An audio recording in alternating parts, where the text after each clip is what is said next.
Hi there guys, in this video I will show you how to add link in YouTube video description.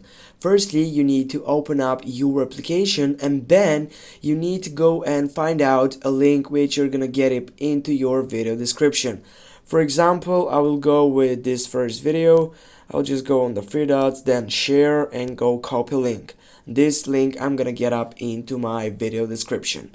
Now, as you can see on your right upper side, you have profile icon section. Just click on it and then select your channel on the first selection. Right after that, as you can see here, you have an option which is related on our base goal on this video, which is manage videos. Go for manage videos, then select a video in which you're gonna get up the link. For example, we'll go with this one, then go for the third selection, which is edit.